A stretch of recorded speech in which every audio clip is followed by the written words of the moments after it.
Jay-Z started S. Carter Records. Where is it? I haven't heard of it. Jay-Z started Carter Faculty Records. Where is it? Got you. Jay-Z started Rock La Familia Records. Where is it? Right. That's not a successful CEO. This is just on his, because he got Beyonce and they think he got $1 billion. Jay has not proven to be a successful CEO. Right. I worked at Rockefeller. Jay-Z did not do for nobody but Jay-Z. Choke No Joke reveals some information that was news to me about Jay-Z, Biggie, and Puffy. Let's get into it. This is Fresh Hip Hop Opinion with your guy Alize. Don't forget to subscribe. So yeah, Choke No Joke, people. Most of us kind of know him from being affiliated with Rockefeller Records. But he's basically a legendary videographer, producer, and director in hip hop culture. And in recent times, he's been talking about some legendary figures and legendary topics. And like I said in the intro, stuff I never heard before. In one interview he's been speaking about Jay-Z and Dame Dash. Now obviously we know about the Rockefeller split. Dame, Jay, and Biggs all owned a third of Rockefeller. Now, I ain't gonna get into the whole business aspect, I don't fully understand it all. But they had a split, but then Jay-Z ended up being like the executive at Def Jam. And Dame just basically felt like Jay did him dirty. But what Choke No Joke was speaking about was he basically dissing Jay-Z. Or you can call it home truths about Jay-Z. Saying he wasn't ever a successful executive ever. He was a great artist. He made great songs, great albums, a lyricist. He was a talent. But as an executive, he was saying what did he really do as an executive that was impressive. He went and mentioned that he had the S. Carter Records that didn't do anything. He had Carter Faculties. I never heard of that one. Maybe that's why. And then he had Rock La Familia. I think that was one with Rihanna on it. I'm not too sure. I remember that one being mentioned. But yeah, I can't remember any big artists coming out of those labels or situations and blowing up. But obviously he does have Tidal, which is not a record label, but it's a successful streaming platform. But as an executive, it's right. I remember when Jay-Z was in charge of like the albums on Def Jam, and he bumped heads with like DMX and LL Cool J, maybe because they were peers and they felt uncomfortable with him being above them. And all their albums kind of tanked under Jay-Z. Let's keep it real. But he also went into how Dame was blackballed from the music industry based on Jay-Z putting out that word. Because obviously Dame and Jay fell out. A lot of record labels didn't want to hire Dame, which is kind of crazy because if you think of Rockefeller, Jay-Z was the artist. People didn't really think of him as a businessman back in the 90s and the early 2000s. It was Dame and Biggs that were the businessmen. So if you were going to give an executive job to either one of them, you would imagine it would be Dame. As much as Dame doesn't have a great reputation of people skills, the way he talks to people, he was way more experienced than Jay-Z. But obviously Jay was Jay-Z. He was a very popular, iconic figure. And basically Choke was also going into how Jay-Z is basically the reason why Dame is in such a bad situation financially. I mean, he's not in a bad situation financially compared to the average person on the street, but as a celebrity wise, he is. He doesn't really move around with cash in his account. He even admits when he gets money, he puts it all into businesses. He puts it in investments and such and such. And just to prove that he hasn't got much money, that's why he's trying to sell his third of Rockefeller, because he ain't got the money. You know, and he just went into how Jay-Z is very selfish. He was responsible for destroying Rockefeller because if he didn't do what he did, Rockefeller still had some decent artists. If you remember back then, he had the whole Philly side with Beanie Siegel, State Property, Memphis Bleak was there, Kanye was there, Cam was there. You know, they had a lot of people that were associated and under Rockefeller Records, and they would have signed more people, no question.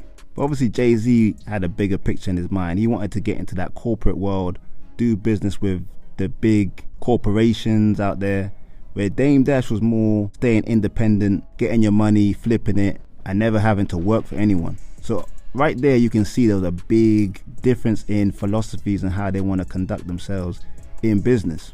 Now, Choke No Joke was not done there.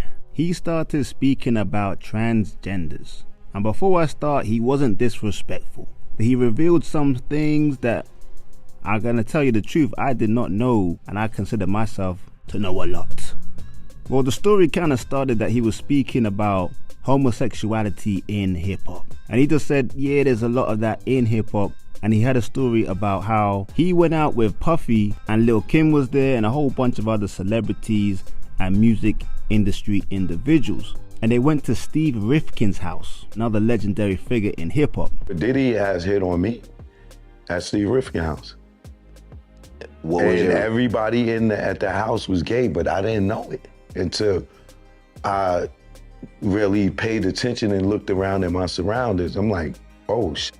And he basically said that everybody there was homosexual. He even said Puffy tried to make a pass at him, which is kind of shocking. Well, it's not so shocking after hearing all the news we've heard about Puffy in recent times. Well, that was his experience getting hit on by P. Diddy Puffy Combs. But the next revelation blew my mind. Choke No Joke pretty much said that the lead female in the Big Papa video was a transgender. If you can recall the female that is talking to Busta Rhymes at the bar, and then Biggie comes in and pushes Busta away, and then Biggie starts talking in her ear, that is actually a transgender female. To the point where Choke No Joke was like, look at her throat, she's got an Adam's apple. And I checked, it's true, a serious Adam's apple. But if you go and you look at the Big Papa video, the lead woman or the lead guy in that is a transgender, right? Why is the lead person out of all the bad in New York City back then, even the women in the video, why was the lead a transgender? Like, why is that in there way back then? Look at the girl go to the scene when Busta's talking to her at the bar, and Big walk up and move it, and then, or when she say true, stop it right there and look at the knot in her throat. Now, by this point, my jaw had hit the ground. This is my favorite Biggie video, best Biggie song. Love it. I still love it. But how did I not know the lead female was a transgender? And this is in 1993 or 94, people. This is way back then. Now, you can easily say, hey, maybe they just didn't know. But the same transgender individual is in the Flavor in Your Ear remix video. She's dancing behind LL Cool J in a certain scene.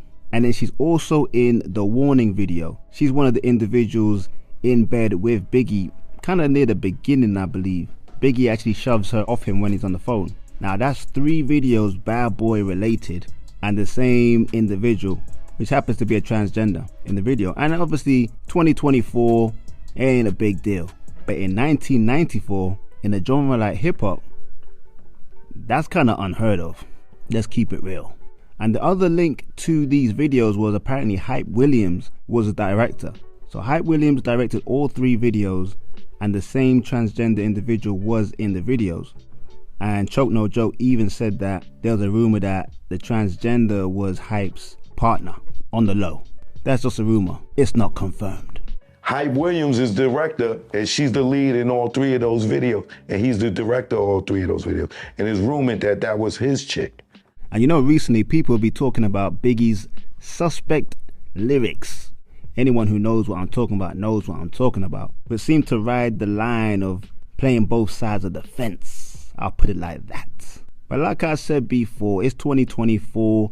Nobody cares about transgender, homosexuality. But why I felt that it was quite an alarming revelation that I think a lot of people don't know about is that this was 1994, where people didn't even know about all these other type of life choices that people make. And it definitely wasn't in the forefront of everybody's minds. It's not something you saw every day. So the fact that the lead girl was Biggie's love interest in the video and was in the Warning and in Flavor in Your Ear, that's definitely not a mistake. That's not a accident. That's not a coincidence. And I believe somebody was aware. Hype Williams definitely would have been aware because he does the casting. Whether Puffy knows, you know, people probably suspect that he did. No, based on some of the revelations that have come out about him in the last 8 to 10 months. And I suspect so too. But that's just my opinion. I want to know yours. Leave a comment below, like, subscribe, and hit that notification bell. It really does help the channel, people. This is Fresh Hip Hop Opinion. Peace and love.